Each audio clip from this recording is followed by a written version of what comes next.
ఈ ఫార్ములా విషయంలో డబ్బులు నొక్కేశారు. కేటీఆర్ ఈ ఫార్ములా విషయంలో డబ్బులు లావాదేవీలు జరిగినట్టుగా, ఇది డబ్బులు చేతులు మారినట్టుగా స్పష్టమైన ఆధారాలు ఉన్నాయి. అంటే రాష్ట్ర ప్రభుత్వ యొక్క సొమ్ముని ఒక పద్ధతి పాటు లేకుండా ఇబ్బడి ముబ్బడిగా కాజేస్తే ఇంకా ఊరుకోవాలా? ప్రజలు మమ్మల్ని ఎందుకు అధికారులు తీసుకొచ్చారు? వీళ్ళ దోపిడిని అరికట్టాలని కదా, వీరు దోచుకున్న సొమ్మును తిరిగి రాబట్టాలని కదా.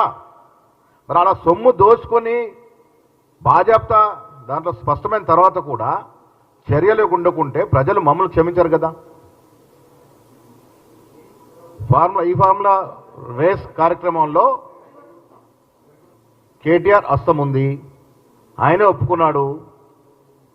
ఒక ప్రొసీజర్ ప్రకారం జరగలేదు, డబ్బులు డ్రా అయినాయి. ఇది ప్రభుత్వ సొమ్ము. ఎవరు జాగిరని మీరు డబ్బులు డ్రా చేశారు? ఎవరు జాగిరని మీరు డబ్బులు ఇచ్చినారు? ఒక ప్రైవేట్ కంపెనీకి. ప్రభుత్వ సొమ్ము కాజేసిన దాంట్లో కేటీఆర్ ఇరికిపోయినారు కాబట్టి చర్యలు ఉండాలని ప్రజలు కోరుకుంటా ఉన్నారు. చాలా తప్పు. తెలంగాణ ఉద్యమం ఎందుకు వచ్చింది? అభివృద్ధి అంతా కూడా కేంద్రీకృతమై హైదరాబాద్లో జరిగింది కాబట్టి తెలంగాణ ఉద్యమం వచ్చింది. మా ఉద్దేశం అభివృద్ధి అనేది నలుమూలలో వ్యాపించాలి, రాష్ట్రం మొత్తంగా అభివృద్ధి జరగాలి. ఒక హైదరాబాద్లోనే కాదు, అటు ఆదిలాబాద్లో కానీ, ఇటు ఖమ్మంలో కానీ, ఇటు కొడంగల్లో కానీ ప్రతి చోట ఏదో ఒక అభివృద్ధి కార్యక్రమం జరగాలి. అమెరికాను చూసి నేర్చుకుందాం మనం. అభివృద్ధి అనేది వికేంద్రీకరణ జరగాలి కాబట్టి రకరకాల క్లస్టర్లు పెంచి అక్కడ అభివృద్ధి చేస్తూ ఉన్నాం. ఇది కూడా గ్రీన్ ఫార్మాస్ క్లస్టర్. ఇది ఇక్కడ పొల్యూషన్కి తావు ఉండదు. పొల్యూషన్కి తావు లేనప్పుడు మీ బాధ ఏంటి? అందులో 90% పైగా రైతులు ఈ ప్రాజెక్ట్ను ఒప్పుకొని భూములు ఇచ్చిన తర్వాత ఈ నలుగురు చిల్లర వేషాలు వేస్తూ ఉంటే మిగతా 90% నష్టం జరుగుతుంది కదా. అది ఆలోచించాలి కదా. కేవలం రాజకీయాల కోసం ఈ ఆటంకాలు సృష్టిస్తూ ఉన్నారు.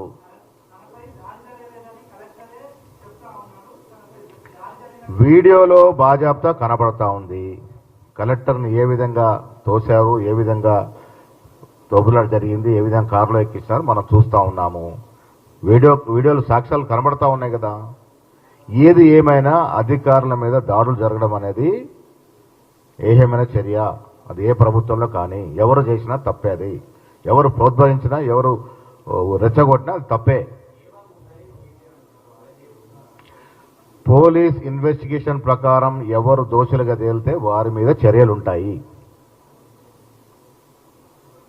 మేము కోరుకునేది కూడా, ప్రభుత్వాన్ని విన్నవించేది కూడా, తప్పు ఎవరు చేసినా ఉపేక్షించొద్దని. అభివృద్ధికి ఆటంకం కలిగితే తరతరాలుగా బాధపడాల్సి వస్తుంది. మనం ఇవాళ జరగాల్సిన అభివృద్ధి ఆగిపోతే మనం కాదు, మన వెనుకొచ్చి తరాలు బాధపడాల్సి వస్తుంది. అది గ్రహించుకొని ముందుకు పోవాలి. రాజకీయాలు చేయండి, రాజకీయాలు మాట్లాడండి, మేము తప్పులు చేస్తే నిలదీయండి, మేము సరిదిద్దుకోవడం సిద్ధంగా ఉన్నాం. రేవంత్ రెడ్డి ముఖ్యమంత్రి గారికి భేషజాలు లేవు. ఏదైనా తప్పులు జరిగితే కూడా మేము సరిదిద్దుకుంటాం. ఇది స్పష్టంగా రేవంత్ రెడ్డి గారు, భట్టి గారు చెప్పడం జరిగింది. సో ఏది లేకుండా కేవలం రాజకీయాల కోసం, మీ అవసరాల కోసం ప్రజల్ని వాడుకుంటాము, ప్రజల్ని రెచ్చగొడతాము, అభివృద్ధిని ఆటుకుంటాము అంటే మాత్రం ఉపేక్షించేది లేదు. ఇది ప్రభుత్వం యొక్క స్పష్టత అనే మాట కూడా నేను స్పష్టం చేస్తా ఉన్నాను.